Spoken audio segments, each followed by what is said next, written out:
درنو دوستانو سلامونه او نیکی هیلې په دې هیله چې جوړ به وئ. نن راځو د وسواس یا د اوسیډي ناروغۍ په اړه تاسو ته معلومات وړاندې کوو چې د ټولنې یو شمېر وګړي ورسره لاس او ګریوان دي. لومړی دې ته راځو چې دغه ناروغي څه ده، علایم یې څه دي او انسان له کومو ستونزو سره مخ کوي. د فکري وسواس ګډوډي یو اضطرابي حالت دی چې په هغه کې فکرونه، تصویرونه، انګیزې په غیر ارادي توګه د انسان په ذهن کې تکراریږي او په وسواس اخته کس د دې فکرونو د لرې کولو لپاره لاس په کار کیږي، یعنی یو عمل ته یې مجبوروي ترڅو هغه څه چې دی ترې ځورېږي هغه له منځه یوسي او ځان ډاډه کړي. یا یو وسواسي کس په ذهن کې د خپلو فکرونو د لرې کولو لپاره تدابیر نیسي او لارې چارې ورته. د وسواس ابتدایي نښې دا دي چې یو کس هڅه کوي په وار وار لاسونه ومینځي، په وار وار خپل چټل شوي لوښي او جامې ووینځي، په وار وار د ځان نظم ته پاملرنه وکړي چې ځینې ریکارډ شوي ناروغان ښیي چې یو کس 100 ځله هم خپل ځان پرې مینځلی د دې لپاره چې پاک شوی نه دی.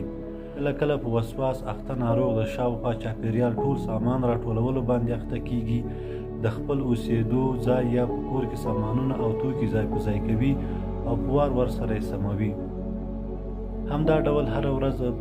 په جیبونو کې لاس وهي او د جیب څخه توکي راباسي او ګوري، کله کله په بټوه کې پیسې راباسي او شماري او داسې نورې نښې هم شته. خو دا هغه لومړنۍ او ابتدایي نښې دي چې له دې څخه نورې شدیدې نښې هم په یو وسواسي کس کې لیدل کېدلی شي. په دوهم پړاو کې تر دې سختې نښې چې یو وسواسي کس یې لري هغه دا دي چې یو کس د دې لپاره چې په کومه ناروغي اخته شوی نه وي همیشه له ډاکټر سره ګوري، د خپل بدن معاینات کوي، هر وخت د بدن په اړه فکر کوي چې کومه ناروغي خو به یې لیدلې نه وي. یا یو کس د خپل ځان نظافت په اړه وسواس کوي او کله چې کوم محفل یا کوم ځای ته ځي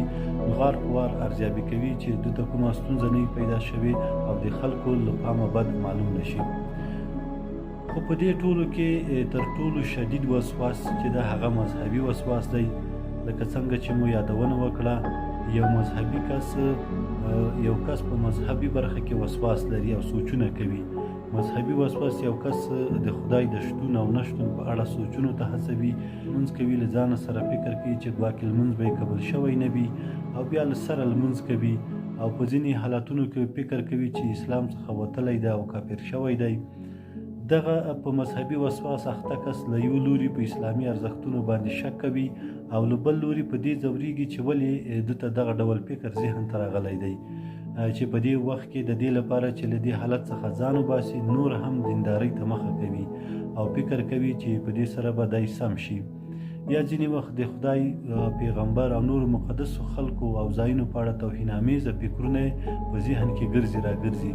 تر ټولو جالبه بیا دا ده چې دغه کس له دې پخوا په ټولنه کې تر ټولو دینداره کس تیر شوی هم وي. د وسواس بله مهمه برخه دا ده چې یو کس چې په وسواس باندې اخته وي د نږدې دوستانو په اړه ډیر غلط سوچونه کوي. یو وسواسي کس له خپل ځان سره فکر کوي چې هغه ته نږدې کس یې وژلی وی، له هغه څخه یې غلا کړی وی،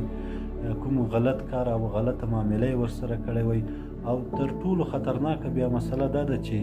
د محرمو ښځو په اړه لکه مور، خور، ترور او نورو سره د جنسي اړیکو د نیولو فکر یې هم په ذهن کې ګرځي راګرځي.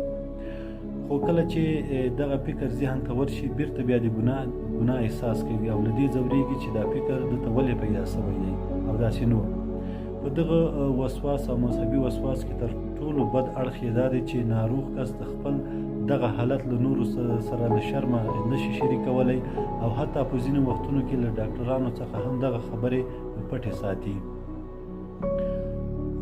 خو دغه حالت په ټولو ناروغانو کې یو ډول نه وي لکه نورې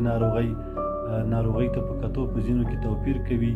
اوس راځو دې ته چې دغه ناروغي انسان ته ولې پیدا کیږي او منشا او ریښه یې چیرته ده.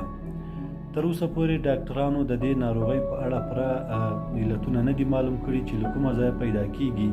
خو ځینې ډاکټران وایي چې دغه ناروغي شاید ارثي اړخ هم ولري، یعنی هغه کسان چې مور او پلار یې د وسواس په ناروغۍ باندې اخته شوي وو شاید اولادونه هم پرې اخته شي. بله مهمه خبره دا ده هغه کسان چې په ماشومتوب یا د ځوانۍ په وخت کې سختې فزیکي ضربې خوړلې وي شاید د عمر په اوږدو کې په وسواس باندې اخته شي، یا هغه کس چې کلونه وړاندې بدې خاطرې تجربه کړې وي دا هم امکان لري چې په وسواس باندې اخته شي. دلته د ډاکټرانو له قوله یو څو مثالونه راوړو چې تاسو ته به د وسواس د رامنځته کېدو علتونه ښه معلوم شي. لومړی مثال یې دا ده چې ډاکټرانو له قوله ویل شوي دي چې یو کس به هره شپه د شپې په 3 بجو راویښېدو او د خپل کور دروازه به او کړکۍ به کتلې چې خلاصې پاتې شوې نه وي، خو وروسته ډاکټرانو دا معلومه کړه چې دغه کس ته په پخوا وختونو کې د شپې په 3 بجو غله ورغلي وو چې هماغه ډار یې تر اوسه په ذهن کې دی او وسواسي شوی دی. بل مثال یې د هغه کس دی چې هره ورځ په وار سره د برق لاینونه کتل چې شارټي ونه کړي،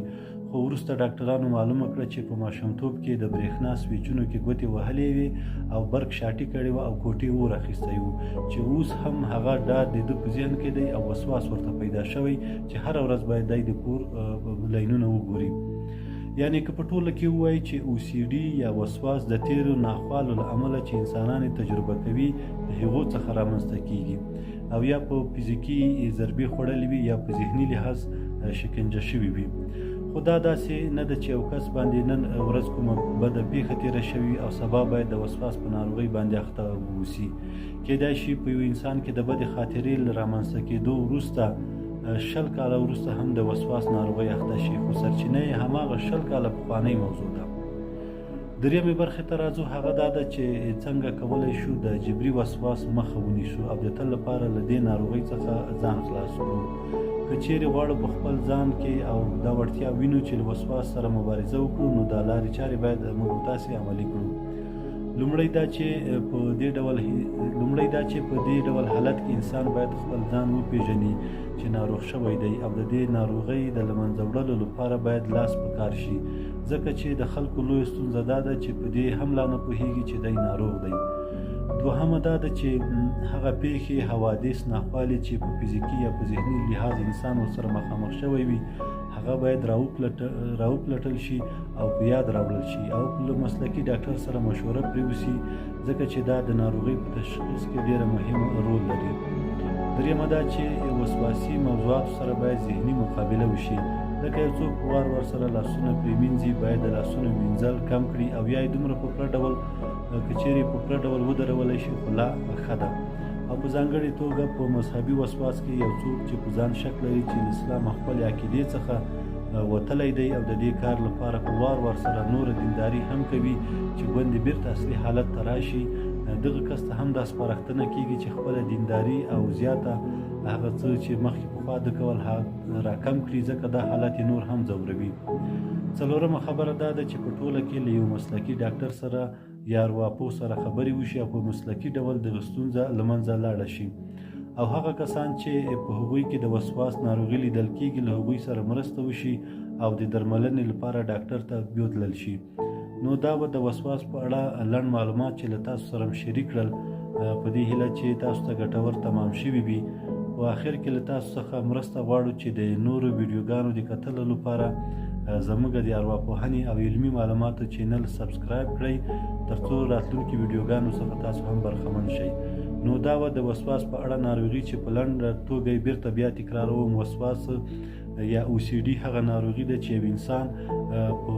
دې ته هڅوي چې یو کار څو ځله تکرار کړي، که د لاس مینځله یا د په بټوه کې ګوتې وهله یا د پیسو شمارله او یا داسې نورو. دوهمه برخه دا ده چې دغه ناروغي